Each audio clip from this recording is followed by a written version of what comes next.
Captain David Mitchell pressed his face against the viewport of the U.S. horizon, watching the ghostly fleet drift through the void. The ships looked like broken jewelry scattered across black velvet. Once, these crystal vessels had been the most beautiful sight in the galaxy. Now they were dying tombs floating in space. How many ships? Mitchell asked, his voice barely above a whisper.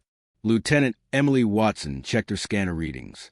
47 vessels, sir, all showing critical power levels. Life support is failing on most of them. Mitchell had heard the stories, of course. Everyone in human space knew about the Kythera. 3 years ago, they had been the galaxy's miracle workers. These crystalline beings could reach into your mind and pull out pain like removing a splinter. Soldiers with battle trauma, children who had lost their parents, entire planets recovering from war. The Kythera had healed them all. Then came the resonance storm. The cosmic disaster had torn through the Kythera homeworld like a hurricane made of pure energy. It shattered the great crystal matrices that helped them control their abilities. Overnight, the galaxy's greatest healers became its most feared outcasts. Instead of absorbing pain and neutralizing it, they now broadcast it. Every negative emotion they had ever absorbed came pouring out in uncontrolled waves. "Sir, I'm picking up something else," Watson said, her face pale as she stared at her instruments. "The emotional readings are off the charts. Whatever these beings are projecting, it's affecting our crew." Mitchell could feel it too, a creeping sadness that seemed to seep through the ship's hull. In the corridors behind him, he could hear crew members talking in hushed, worried tones. Some were openly weeping for no reason they could explain. "Should we maintain distance, Captain?" asked Navigator Tom Bradley, his usual cheerful demeanor replaced by an inexplicable melancholy. Mitchell considered the option. It would be the smart play, the safe play. Every other species in the galaxy had made that choice. When the Kythera's condition became clear, world after world had turned them away. The Galactic Council had labeled them a psychic hazard and banned them from all civilized systems. But Mitchell had spent his career on the frontier, helping colonies that everyone else had written off. He had pulled survivors from disaster zones and evacuated settlements from failing worlds. The idea of abandoning 50,000 dying beings didn't sit well with him. "Hold position," he ordered. "Communications. Can you reach their lead ship?" James Parker nodded from his station, though his hands trembled slightly as he worked. "Establishing contact now, sir." The hologram that appeared was both beautiful and heartbreaking. The Kythera leader stood nearly 8 feet tall, its body composed of what looked like living crystal. Once, it would have glowed with inner light. Now, cracks ran through its form like spider webs, and its luminescence flickered weakly. "Human vessel," the being spoke, its voice carrying the sound of wind chimes in a gentle breeze. "I am Resonance Keeper THYSS, speaker for the Kythera Exile Fleet. You must turn away immediately. Our presence brings only suffering now." Mitchell stepped forward. "We receive your distress beacon, Resonance Keeper. My name is Captain David Mitchell. We're here to help." THYSS's crystalline head tilted in what might have been surprise. "Help? Human Captain, do you not feel it? The despair we cannot contain? Every moment you remain near us, we poison your crew with the accumulated grief of 1,000 worlds." Around the bridge, Mitchell's crew was indeed struggling. Watson had tears streaming down her cheeks as she monitored the Kythera fleet. Bradley kept wiping his eyes and muttering apologies. Even the normally stoic Parker looked like he was fighting off waves of inexplicable sorrow. Yet something remarkable was happening too. Unlike the reports Mitchell had read about other species' encounters with the Kythera, his crew wasn't fleeing in terror. They weren't demanding he order a retreat. Despite the overwhelming sadness washing over them, they remained at their posts. "We're still here," Mitchell said simply. "That has to count for something." "You do not understand," THYSS replied, its form dimming further. "We have been cast out from every civilized world. The council worlds, the free systems, even the neutral zones, all have forbidden us entry. We drift here in the void, waiting for our ships to fail and our people to fade into darkness. This is our fate." Mitchell looked around at his crew, then back at the alien leader. "Maybe it doesn't have to be." The words hung in space between them, like a bridge across an impossible gap. In the distance, the dying Kithra fleet continued its slow drift through the void, carrying the last remnants of a species that had once been the galaxy's greatest gift to itself. The airlock hissed open, and immediately the boarding party felt like they were drowning in sorrow. Lieutenant Rebecca Stone stumbled backward as waves of pure anguish hit her mind. It was like being struck by lightning made of grief. "Holy hell," muttered Security Chief Robert Hayes, gripping his weapon tighter. "It's like every funeral I've ever been to, all at once." Dr. Michael Roberts pushed forward despite the crushing emotional weight. As a ship's xenobiologist, he had volunteered for this mission, knowing the risks. What he hadn't expected was how the alien despair felt so familiar, so human in its intensity. The Kithra ship's interior was breathtaking despite its damaged state. Crystal formations grew from every surface, their light dim but still beautiful. Corridors curved organically, following patterns that seemed to pulse with a faint heartbeat. But everywhere there were signs of decay. Cracks spiderwebbed through the walls, and several crystal formations had gone completely dark. "This way," whispered THSS, leading them deeper into the vessel. "But please do not linger. The longer you remain, the more our pain will seep into your minds." They passed groups of Kithra huddled in alcoves. Some were barely 3 feet tall. Children, Roberts realized. Others towered over humans, their crystalline forms magnificent even in their weakened state. All of them watched the humans with what could only be described as amazement. "They've never seen anyone voluntarily come closer," THYSS explained, noticing their stares. "For 3 years, every species has fled from us." Stone wiped tears from her eyes, though she wasn't sure if they were hers or projected from their hosts. "How do you control it? This emotional overflow?" "We cannot," THYSS replied sadly. "Before the storm, we absorbed negative emotions through careful meditation and ritual. We would take on the pain of others and transform it into healing light. Now, all that accumulated suffering pours out of us like water from a broken dam." They reached what appeared to be the ship's central chamber. Here, a massive crystal formation dominated the space, but was fractured down the middle. Dark veins ran through it like infected wounds. "Our heart crystal," THYSS explained.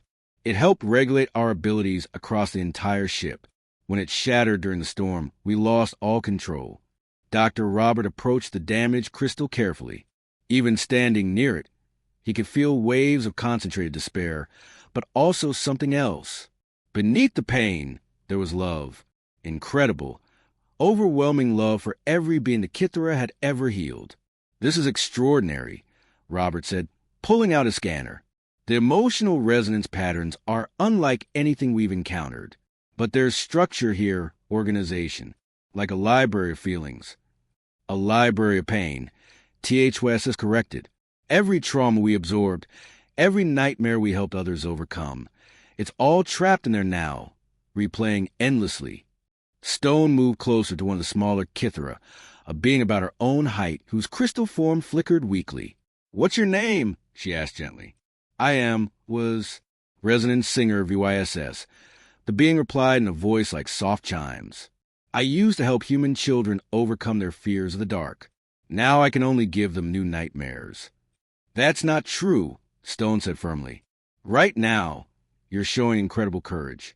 Living with all this pain and still trying to protect others from it, that's the bravest thing I've ever seen." VYSS's form brightened slightly at her words. Around the chamber, other Kithra began to stir, as if her genuine compassion was somehow cutting through the emotional static. Captain Mitchell's voice crackled through their communicators. "Away, team. Report your status. We're reading some unusual energy patterns from your location." Roberts tapped his comm badge.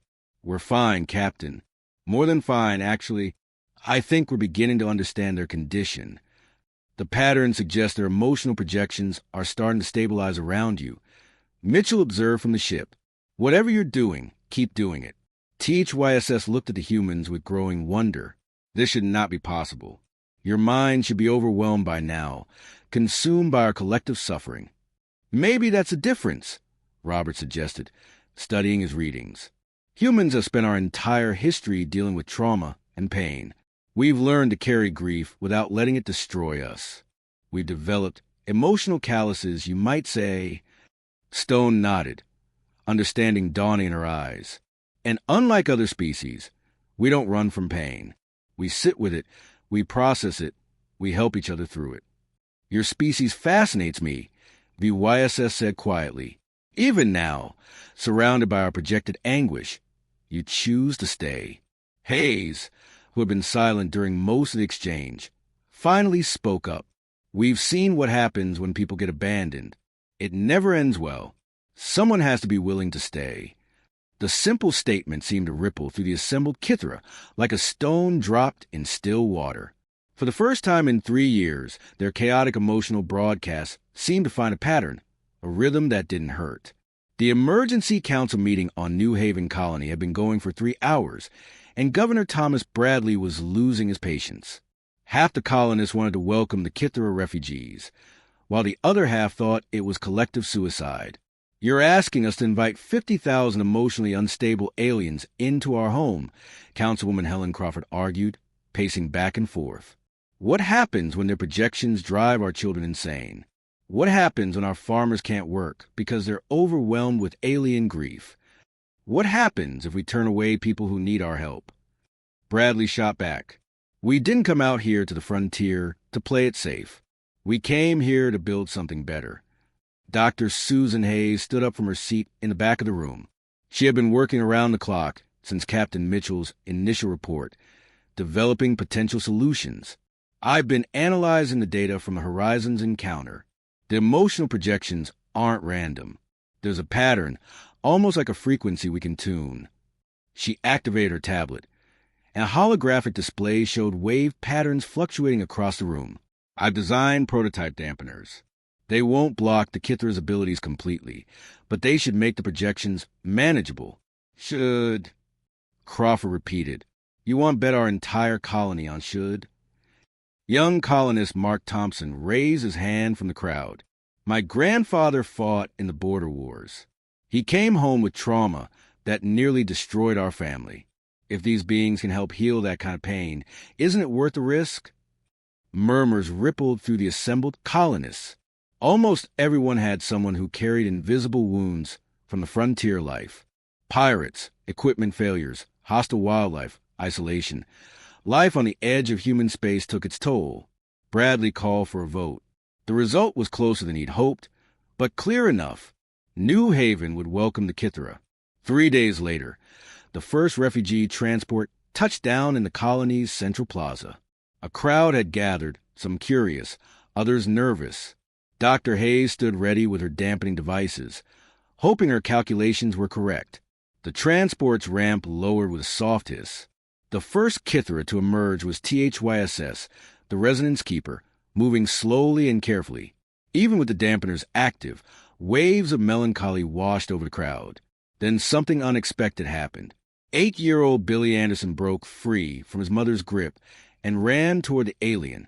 Adults gasped and reached for him, but he was too quick. Are you the sad crystal people? Billy asked, looking up at THYSS without a trace of fear. The Kithra leader's form flickered with surprise. Yes, young human. We carry much sadness. You should keep your distance. My mom says it's okay to be sad sometimes, Billy replied matter-of-factly. She says sadness means you love something. Do you love things? THYSS knelt down to Billy's level, its crystalline features softening. We love many things. Small one, perhaps too much. Can you show me? Billy asked, extending a small hand. The crowd held its breath as THYSS gently touched the boy's hand with one crystalline finger. Instead of overwhelming despair, Billy experienced something different. A deep, ancient love for all living things, filtered to the innocence of a child's perspective. Billy smiled. You're not scary at all. You're just really, really sad about people getting hurt. The simple interaction seemed to calm the chaotic emotional field around the Kithra. Other children in the crowd began stepping forward, their natural curiosity overcoming adult fears. Dr. Hayes watched in amazement as her instruments registered stabilizing patterns. The children, she whispered to Governor Bradley. Their emotional simplicity is acting like a natural dampener. Over the following weeks, New Haven transformed. Human engineers worked alongside Kithra to adapt their crystal technology for the colony's needs. The aliens' natural ability to shape and grow crystal structures revolutionized the settlement's infrastructure. More importantly, the healing began. Kithra, like VYSS, working with Dr. Hayes' dampening technology, could now safely treat human psychological trauma. Veterans who had carried nightmares for years found peace. Colonists who had lost loved ones to frontier dangers learned to process their grief. The children adapted fastest of all. They organized games that included both species, created art projects mixing human creativity with Kithra crystal shaping, and seemed completely unbothered by the emotional projections that still occasionally broke through the dampeners. It's remarkable, Dr. Hayes reported to the Galactic Council during their weekly check-in. PTSD recovery rates have improved by 80%. Depression cases have dropped to almost zero. The symbiosis is working. The council representative, a stern Korvakian ambassador, remained skeptical. You're harboring dangerous outcasts. The hegemony has expressed concerns about this contamination spreading. Let them be concerned, Bradley replied firmly. We've turned castaways into contributors. We found hope in the hopeless. But even as New Haven thrived, warning signals reached them from across the galaxy. Hegemony fleets were massing at the borders of human space. The galaxy's major powers were growing nervous about humanity's acceptance of the Kithra. War clouds were gathering, and New Haven sat directly in their path.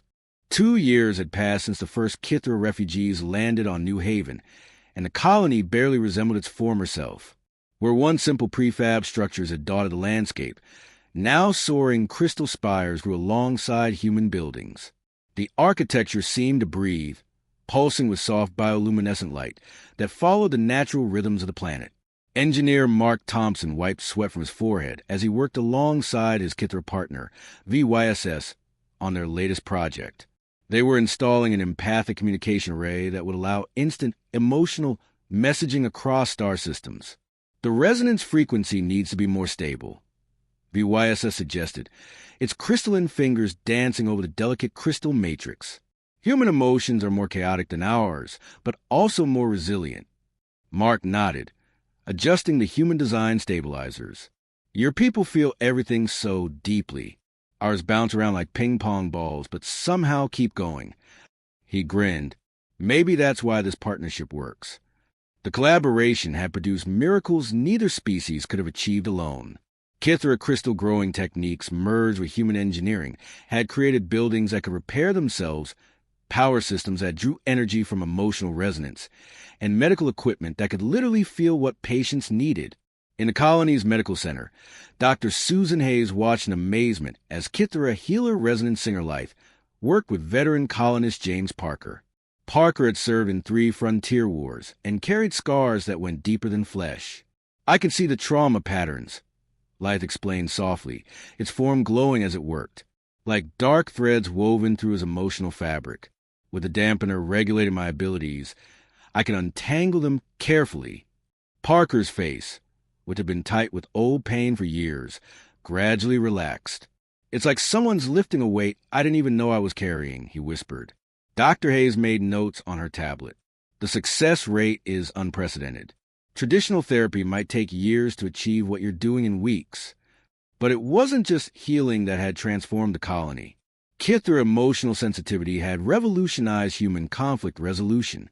Disputes that once might have festered for months were now settled in hours, with Kithra mediators helping humans understand the deeper emotional currents beneath surface disagreements.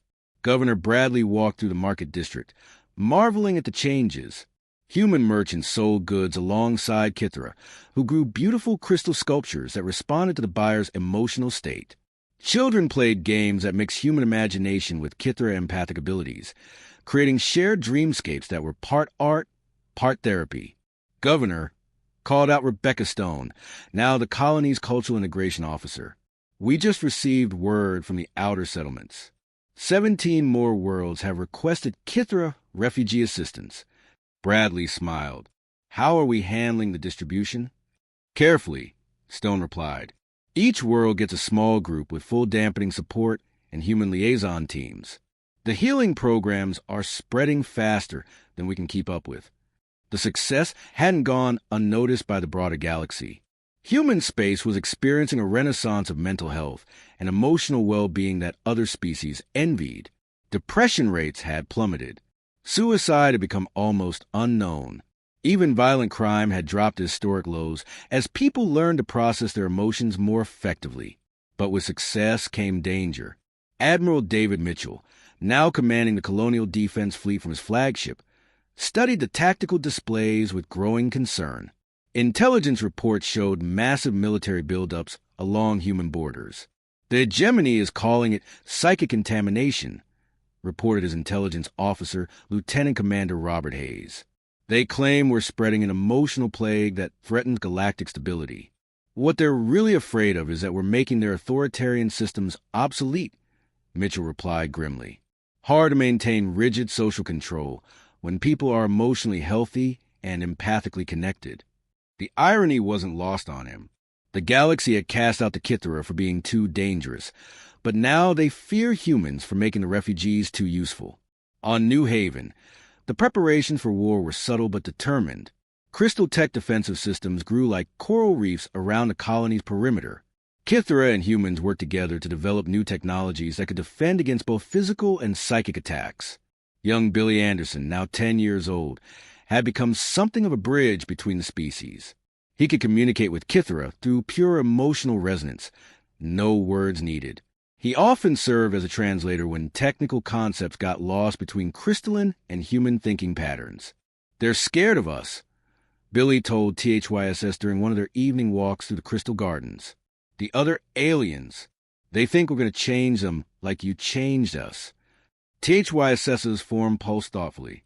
Change is frightening to those who believe their current state is perfect. But growth requires change. Are you scared? Billy asked. Terrified, THYSS admitted, but also hopeful. For the first time since the storm, we have a future worth protecting. In the distance, warning lights flickered on the colony's defensive perimeter. Long-range sensors had detected the first hegemony scout ships entering human space. The galaxy was coming to take away their sanctuary. The morning sky above New Haven turned dark with the shadows of 300 warships. The hegemony fleet had arrived like a storm cloud, blotting out the sun with their massive hulls. On the ground, colonists looked up in mixture of fear and defiance. Admiral David Mitchell stood in the colony's command center alongside Governor Thomas Bradley and Resonance Keeper THYSS. Through the reinforced windows, they could see the imposing fleet holding position just outside the atmosphere. Incoming transmission, announced Communications Officer James Parker, his voice steady despite the circumstances. The hologram that materialized showed Fleet Commander Brudick, a towering reptilian being with scales that gleamed like armor. His yellow eyes held no warmth as he delivered his ultimatum. Human colony New Haven, you are harboring dangerous psychic contaminants. By order of the Galactic Hegemony, you will surrender all Kithera individuals within 6 standard hours, or face complete annihilation. Mitchell stepped forward. Commander Brudick, these beings are refugees under our protection. They've committed no crimes except being different. Brudick's laugh was like grinding stone. Different? They are a plague upon the ordered galaxy. Their emotional contamination has already infected 17 human worlds. We will not allow this madness to spread further. What madness? Bradley demanded. Lower crime rates? Reduced mental illness? People actually helping each other? Chaos, Brudick snarled. Order requires discipline. Your infected worlds show dangerous levels of empathy and cooperation. Such weakness cannot be tolerated. The transmission cut off, leaving the command center in tense silence. Outside, the hegemony ships began moving into attack formation. THYSS moved to the center of the room, its crystalline form pulsing with inner light. There is something we can do, it said quietly, but it will require great risk. What kind of risk? Mitchell asked. We can drop our dampeners. All of us, across the entire fleet, project our true nature directly into their minds. THYSS's form flickered with uncertainty. But without the dampeners, we might never be able to control our abilities again. Dr. Susan Hayes, monitoring from the medical station, looked up in alarm. That could kill you. The feedback from projecting to that many minds at once. Better to die showing the truth than live hiding from it. THYSS replied with quiet dignity. Young Billy Anderson, now 12, had been listening from the corner where children and families had gathered. He stepped forward with the fearless confidence that only children possess. "I want to help," he announced. "Me and the other kids. We can handle your emotions better than adults." His mother, Janet Anderson, started to protest, but Billy continued. "The Kithra aren't scary. They're hurt. And sometimes you have to show bullies that they're wrong about people." Across the colony, similar conversations were happening. Human families making the choice to stand with their Kithra neighbors, regardless of the consequences. The decision was made quickly. As the hegemony fleet prepared its weapons, every Kithra on New Haven and across the human settlements simultaneously deactivated their empathic dampeners. The wave that erupted was unlike anything the galaxy had ever experienced. On the hegemony flagship, Lieutenant Sarah Phillips was preparing weapon systems when the projection hit her. Suddenly, she wasn't on a warship anymore. She was experiencing memory after memory of Kithra healers working tirelessly to ease suffering across the galaxy. She felt a Kithra absorbing the nightmares of a child whose parents had died in a plague. She experienced the profound love these beings held for all life as they took on trauma after trauma, never asking for anything in return. She felt their anguish when the resonant storm broke their ability to help others safely. But more than that, she felt humanity's response. The courage it took for Captain Mitchell to approach a fleet of supposedly dangerous outcasts. The compassion of colonists voting to welcome refugees everyone else feared. The innocent acceptance of children who saw beings in pain and offered friendship. Across the fleet, the same revelation was occurring. Hardened hegemony soldiers found themselves weeping as they experienced the true history of the Kithra. Bridge officers struggled to maintain their posts as waves of genuine love and sacrifice washed over them. Commander Briddick himself stood frozen on his command deck, his reptilian features wet with tears he didn't understand. In his mind, he was experiencing the last 3 years from the Kithra perspective. The loneliness, the despair, the gradual return of hope as humans offered sanctuary. "Stand down weapons," he whispered. "Sir," his weapons officer asked, confused. "I said stand down." Briddick roared, but his voice cracked with emotion. We were wrong. By the ancient codes, we were so very wrong." One by one, across the entire fleet, weapons powered down. Ships that had come to destroy began transmitting messages of apology. Some vessels requested permission to land. Their crews wanted to meet the beings they had come to eliminate. On New Haven, the emotional projections slowly faded as the Kithra, exhausted by their effort, carefully reactivated their dampeners. But the damage to the galaxy's fear and hatred was permanent. Within days, the revelation spread through hegemony space and beyond. The truth about the Kithra, about humanity's courage in accepting them, and about the transformation that compassion could create. The galaxy would never be the same.